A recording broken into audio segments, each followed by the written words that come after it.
প্রতি রাতে আমরা এক রহস্যময় জগতে প্রবেশ করি, যার নাম ঘুম। আপনি কি কখনো ভেবে দেখেছেন, যখন আপনি ঘুমান তখন আপনার দেহের ভেতর কি ঘটে? আপনার আত্মা কি তখন দেহ থেকে বেরিয়ে যায়? স্বপ্নের রহস্য কি? কেন কিছু স্বপ্ন আপনাকে স্বস্তি দেয় আর কিছু স্বপ্ন আপনাকে প্রচণ্ড ভয় দেখায়? সেই স্বপ্নগুলোর মধ্যে কি শয়তান আমাদের সাথে কথা বলে? ইসলামে এই ঘুম ও স্বপ্নের রহস্য নিয়ে কি শিক্ষা দেওয়া হয়েছে? আমরা সেই সব প্রশ্নের উত্তর খুঁজব, যা আপনার প্রতি রাতের অভিজ্ঞতাকে নতুন করে বুঝতে সাহায্য করবে। ঘুম হলো আল্লাহ তাআলার পক্ষ থেকে মানুষের জন্য এক বিরাট নেয়ামত এবং এক সুস্পষ্ট নিদর্শন। আল্লাহ তাআলা পবিত্র কোরআনে ঘুমকে মৃত্যু বা সাময়িক মৃত্যু হিসেবে আখ্যায়িত করেছেন।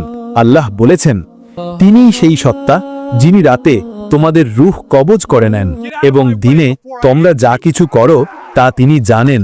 আল্লাহর রসুল মুহাম্মদ সাল্লাল্লাহু আলাইহি ওয়াসাল্লাম বলেছেন, ঘুম হলো মৃত্যুর ভাই, অর্থাৎ ঘুম মৃত্যুর মতোই। ঘুমের সময় আমাদের আত্মা শরীর থেকে কিছুটা হলেও বিচ্ছিন্ন হয়ে যায়। এই কারণেই আমরা স্বপ্ন দেখি। এই ঘুম শুধু বিশ্রাম নয়, বরং আল্লাহর এক বিরাট পরীক্ষা। কারণ মানুষ যখন ঘুমাতে যায় তখন তার হাতে আর কোনো নিয়ন্ত্রণ থাকে না। সে আল্লাহর কাছে নিজেকে সম্পূর্ণভাবে সঁপে দেয়। এই কারণেই ঘুমানোর আগে ইসলামে বিশেষ কিছু আমলের নির্দেশ দেওয়া হয়েছে। ঘুমের সময় আত্মা এবং দেহের সম্পর্ক কেমন থাকে? আল্লাহ তাআলা কোরআনে স্পষ্ট করে দিয়েছেন, আল্লাহই প্রাণ হরণ করেন তাদের যাদের মৃত্যুর সময় হয়, এবং যারা মরে না তাদেরও তাদের ঘুমের সময় প্রাণ হরণ করেন। এই আয়াত প্রমাণ করে ঘুমের সময় আল্লাহ তাআলা আমাদের রূহ বা আত্মাকে পুরোপুরি কবজ না করলেও এক প্রকার বিচ্ছিন্নতা ঘটিয়ে থাকেন। যখন আমরা ঘুম থেকে জেগে উঠি তখন আমাদের রূহ আবার পুরোপুরি দেহে ফিরে আসে, কিন্তু যার মৃত্যুর ফায়সালা হয়ে গেছে তার রূহকে আল্লাহ ঘুমের সময় আর দেহে ফিরিয়ে দেন না, সে মারা যায়। এই কারণেই ঘুম থেকে ওঠার পর আমাদের বলা হয়, সমস্ত প্রশংসা আল্লাহর জন্য, যিনি মৃত্যুর পর আমাদেরকে আবার জীবিত করলেন। এই দোয়াটি প্রমাণ করে যে ঘুমের সময় আমরা যেন সাময়িক মৃত্যুর মধ্যেই ছিলাম। মানুষ ঘুমিয়ে পড়লেই স্বপ্ন দেখা শুরু করে। ইসলামী শিক্ষার ভিত্তিতে মানুষ যে স্বপ্ন দেখে তার উৎস মূলত তিনটি। প্রথমত, আল্লাহর পক্ষ থেকে স্বপ্ন। এই স্বপ্নগুলো সত্য, স্পষ্ট এবং প্রায়শই ভবিষ্যতের কোনো ভালো খবর বা সুসংবাদ বহন করে। এই স্বপ্নগুলো সাধারণত সকালের দিকে দেখা যায়। দ্বিতীয়ত, শয়তানের পক্ষ থেকে স্বপ্ন। এই স্বপ্নগুলো হয় ভয়ঙ্কর, অশান্তিপূর্ণ এবং বাজে দৃশ্য দিয়ে ভরা। এই স্বপ্নের উদ্দেশ্য হলো মানুষকে ভয় দেখানো, দুঃখ দেওয়া এবং সকালে মন খারাপ করে দেওয়া। তৃতীয়ত, মানুষের নফস বা মন থেকে স্বপ্ন। এই স্বপ্নগুলো হলো আমাদের দৈনন্দিন জীবনের চিন্তা, ভয়, আশা বা দিনের বেলা দেখা কোনো দৃশ্যের প্রতিফলন। এই স্বপ্নগুলোর কোনো বিশেষ অর্থ বা ব্যাখ্যা নেই। এই তিনটে উৎসের মধ্যে সবচেয়ে গুরুত্বপূর্ণ হলো আল্লাহর পক্ষ থেকে আসা স্বপ্ন এবং শয়তানের পক্ষ থেকে আসা স্বপ্ন। খারাপ স্বপ্ন বা দুঃস্বপ্ন হলো শয়তানের সেই ফুসলানি, যা সে জাগ্রত অবস্থায় পারে না কিন্তু ঘুমের সময় চেষ্টা করে। শয়তান ঘুমের সময় আমাদের সাথে সরাসরি কথা বলে না, কিন্তু সে আমাদের মনের গভীরে ভয়, সন্দেহ এবং অপ্রিয়তিকর দৃশ্য তৈরি করে। আল্লাহর রসুল সাল্লাল্লাহু আলাইহি ওয়াসাল্লাম বলেছেন, যদি তোমাদের কেউ এমন স্বপ্ন দেখে যা সে পছন্দ করে না, তবে সে জেনে রাখো তা শয়তানের পক্ষ থেকে এসেছে। শয়তানের উদ্দেশ্য এখানে পরিষ্কার: ভয় সৃষ্টি করা, দুঃখ দেওয়া এবং সকালে মন খারাপ করে দেওয়া। এই কারণেই খারাপ স্বপ্ন দেখলে ইসলামে কিছু বিশেষ আমল করতে বলা হয়েছে, যা শয়তানের এই কৌশলকে ব্যর্থ করে দেয়। আপনি যখনই কোনো খারাপ বা ভয়ানক স্বপ্ন দেখবেন তখন সাথে সাথে এই তিনটি কাজ করুন। প্রথমত, বাম দিকে থুতু। সঙ্গে সঙ্গে আপনি বিছানায় বাম দিকে কাঁধ হন এবং 3 বার আউযু বিল্লাহি মিনাশ শাইতানির রাজিম বলে মুখে সামান্য থুতু বা ফু দিন। মনে রাখবেন, এটি জোরে থুতু ফেলা নয়, বরং ঠোঁটে বাতাস নিয়ে হালকা করে ফু দেওয়া। এই আমলের মাধ্যমে শয়তান সেই মুহূর্তে পালিয়ে যায় এবং আপনার স্বপ্ন কোনো ক্ষতি করতে পারে না। দ্বিতীয়ত, পাশ পরিবর্তন। আপনি যে পাশে ঘুমিয়েছিলেন সাথে সাথে সেই পাশ পরিবর্তন করে অন্য পাশে ফিরে শোন। অর্থাৎ আপনি যদি ডান কাতে ঘুমিয়ে থাকেন তবে বাম কাতে ফিরে যান, কারণ শয়তান চায় না আপনি এই সহজ আমলগুলো করুন। তৃতীয়ত, কাউকে বলবেন না। সবচেয়ে গুরুত্বপূর্ণ হলো এই খারাপ স্বপ্ন আপনি আপনার কোনো বন্ধু বান্ধব বা পরিবারের সদস্যকে বলবেন না। শয়তান চায় এই স্বপ্নগুলো সমাজে ছড়িয়ে পড়ুক, যাতে মানুষ ভয় পায় এবং দুঃখ পায়। তাই এই স্বপ্নকে গোপন রাখুন। যখনই আপনি এই সহজ কাজগুলো করবেন, তখন শয়তানের সমস্ত কৌশল ব্যর্থ হয়ে যাবে এবং আপনার দেখা সেই খারাপ স্বপ্নের কোনো ক্ষতি আপনার উপর পড়বে না। ঘুমের সময় শয়তানের আক্রমণ থেকে বাঁচার জন্য ঘুমের আগেই আমাদের প্রস্তুতি নিতে হবে। আল্লাহর রসুল আমাদের এমন কিছু শক্তিশালী আমল শিখিয়েছেন যা রাতের বেলা শয়তান আমাদের কাছে আসতে পারে না। প্রথমত, বিছানা ঝাড়া। ঘুমাতে যাওয়ার আগে বিছানায় বসা মাত্রই কাপড় দিয়ে 3 বার বিছানাটি ভালো করে ঝেড়ে ফেলুন। রসুল বলেছেন, মানুষ জানে না যে তার অবর্তমানে তার বিছানায় কি কি জিনিস বা প্রাণী এসেছিল। এই ঝাড়াটা হলো পরিষ্কার পরিচ্ছন্নতা ও শয়তানকে দূর করার প্রথম পদক্ষেপ। দ্বিতীয়ত, বিসমিল্লাহ বলে দরজা বন্ধ। ঘরের দরজা, জানালার পর্দা, পানির পাত্রের মুখ সবকিছু বিসমিল্লাহ বলে বন্ধ করে দিন। রসুল বলেছেন, যখন আপনি বিসমিল্লাহ বলে দরজা বন্ধ করবেন, তখন শয়তান সেই দরজা খুলতে পারে না। তৃতীয়ত, আয়াতুল কুরসি। বিছানায় বসার পর একবার মন দিয়ে আয়াতুল কুরসি পাঠ করুন। আল্লাহর রসুল সাল্লাল্লাহু আলাইহি ওয়াসাল্লাম বলেছেন, যে ব্যক্তি রাতের বেলায় এই আয়াত পাঠ করে ঘুমাবে, তার জন্য আল্লাহ একজন ফেরেশতা নিযুক্ত করেন। সেই ফেরেশতা তাকে সকাল পর্যন্ত শয়তানের সকল আক্রমণ থেকে রক্ষা করেন। এটি হলো শয়তানের বিরুদ্ধে আল্লাহর দেওয়া সবচেয়ে শক্তিশালী সুরক্ষা। শয়তান ঘুমের সময়ও মানুষের দুর্বলতাকে কাজে লাগায়। এমন কিছু বিষয় আছে যা শয়তান খুব পছন্দ করে এবং এর মাধ্যমে সে মানুষকে ধোঁকা দিতে পারে। যেমন রাসূল চিত হয়ে ঘুমাতে নিষেধ করেছেন, কারণ এটি শয়তানের পছন্দের একটি ভঙ্গি। আবার যদি কোনো মানুষ আল্লাহর কোনো জিকির বা দোয়া না পড়ে সরাসরি ঘুমিয়ে পড়ে, তবে শয়তান তাকে নিয়ে সারা রাত মজা করে এবং তার মাথায় খারাপ চিন্তা বা স্বপ্ন ঢুকিয়ে দেয়।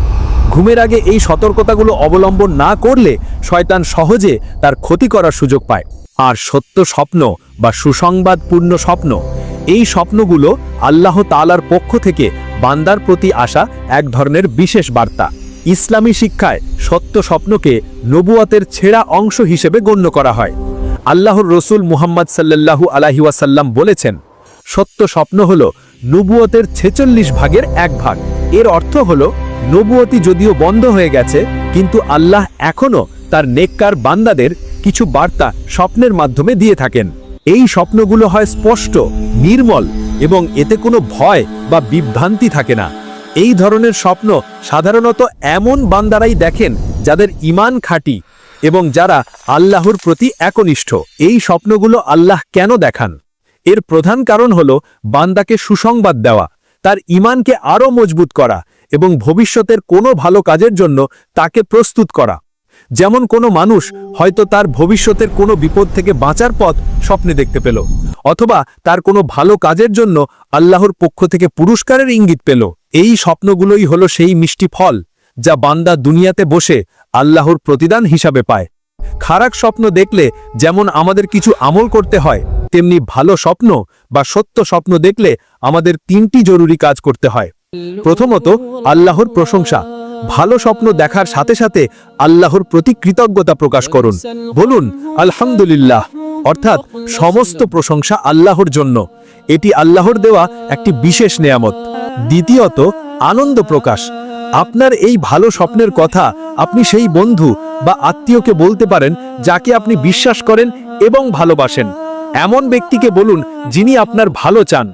রাসূল সাল্লাল্লাহু আলাইহি ওয়াসাল্লাম বলেছেন, তোমরা সেই স্বপ্নগুলো শুধু বন্ধু বা শুভাকাঙ্ক্ষীদের কাছেই বলো। তৃতীয়ত, আমলের ধারাবাহিকতা।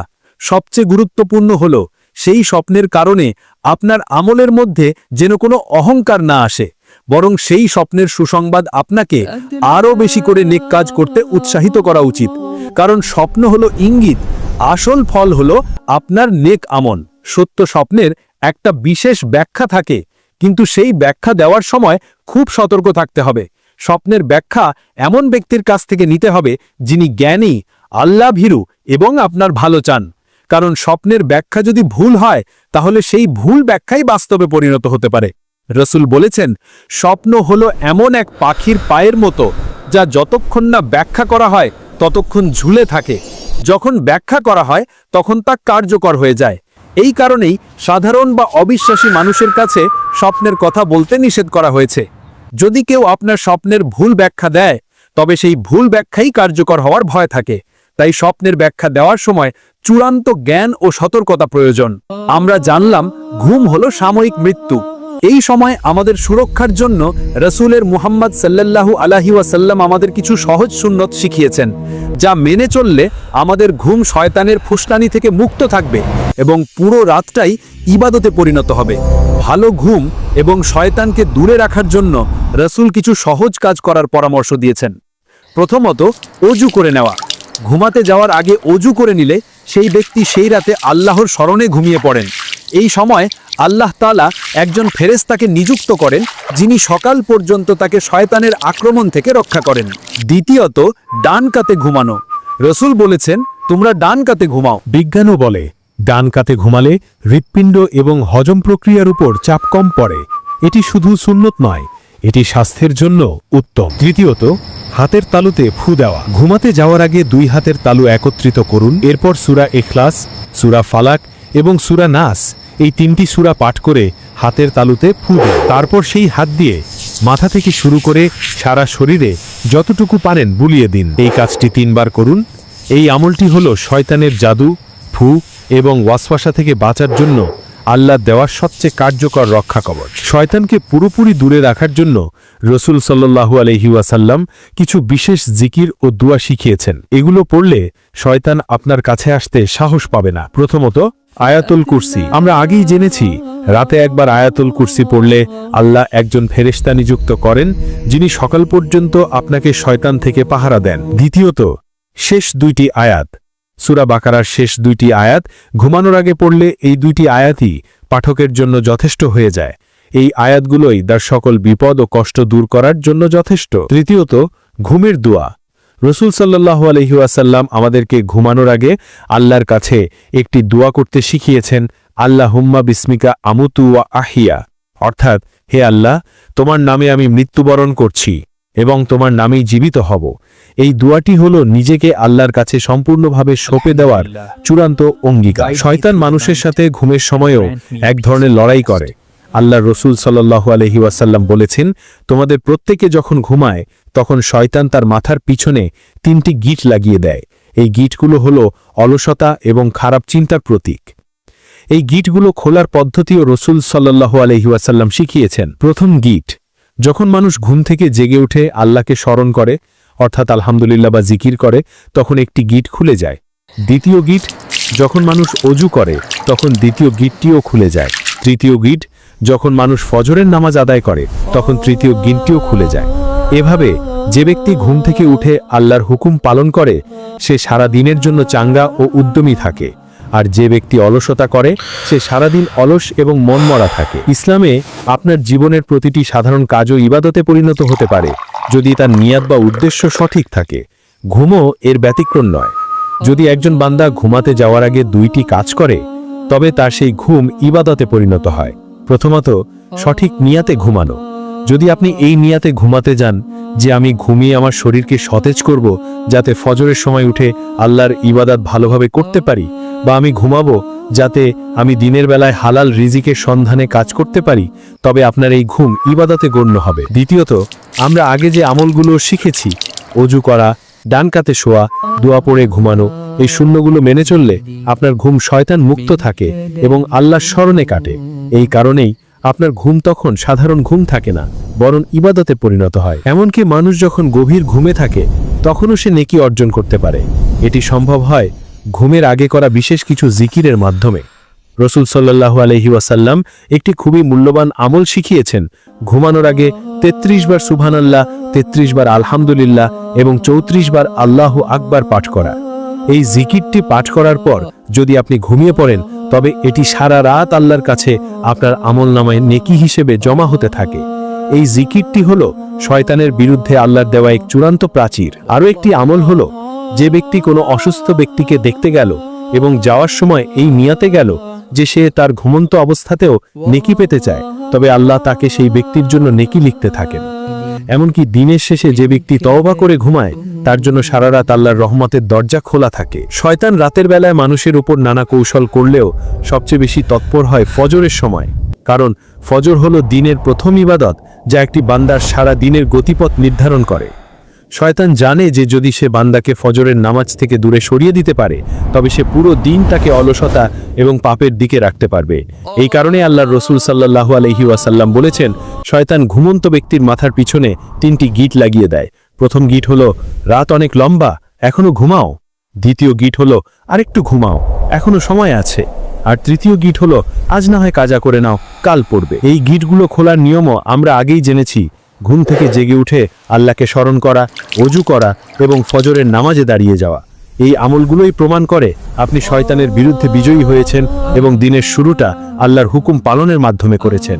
আমরা এই পর্যন্ত ঘুম, স্বপ্ন, শয়তানের কৌশল এবং নবীজির সুন্নাহ সম্পর্কে জানলাম। এখন আমাদের চূড়ান্ত শিক্ষা হলো ঘুমকে শুধু বিশ্রামের সময় হিসেবে না দেখে ইবাদত ও নেকি অর্জনের এক সুযোগ হিসেবে দেখা। আপনি যখন প্রতি রাতে ওযু করে সঠিক নিয়াতে রসুলের শেখানো দোয়াগুলো পড়ে ঘুমাতে যাবেন, তখন আপনার সেই ঘুম আর সাধারণ ঘুম থাকবে না। আল্লাহ তাআলা আপনার জন্য ফেরেশতা নিযুক্ত করবেন, শয়তানকে দূরে রাখবেন এবং আপনার প্রতিটি মুহূর্ত ইবাদতে পরিণত হবে। সেই সাথে আপনার খারাপ স্বপ্নগুলো আপনাকে ক্ষতি করতে পারবে না। আসুন আমরা সকলে আজ থেকে আমাদের ঘুমের অভ্যাস পরিবর্তন করি, শয়তানের কৌশলকে ব্যর্থ করে দিয়ে ঘুমের সময়টিকেও আল্লাহর সন্তুষ্টি লাভের এক মাধ্যম বানিয়ে তুলি। আল্লাহ যেন আমাদের জীবনের প্রতিটি কাজকে ইবাদত হিসেবে কবুল করেন, আমিন। এই ছিল ইসলামে ঘুম এবং স্বপ্নের রহস্য নিয়ে আমাদের বিশেষ আলোচনা। আপনি যদি সামান্যতম উপকৃত হয়ে থাকেন এবং আল্লাহর রহমতের পথে আরও বেশি চলতে চান, তবে অবশ্যই আমাদের এই প্রচেষ্টাকে সমর্থন করুন। এই ভিডিওটি আপনার সকল প্রিয়জন, বন্ধু এবং পরিবারের সাথে শেয়ার করুন, যাতে তারাও শয়তানের কৌশল থেকে বাঁচতে পারে এবং তাদের ঘুমকে ইবাদতে পরিণত করতে পারে। আমাদের চ্যানেলকে আরও সুন্দর ইসলামিক শিক্ষামূলক কন্টেন্ট দেখার জন্য এখনই এই ভিডিওটিতে একটি লাইক দিন এবং আমাদের পরবর্তী সিরিজগুলো দেখার জন্য সাবস্ক্রাইব করে পাশে থাকা ঘন্টা বাটনটি চেপে দিন। আল্লাহ আমাদের সকলকে তৌফিক দান করুন। আসসালামু আলাইকুম ওয়া রাহমাতুল্লাহ।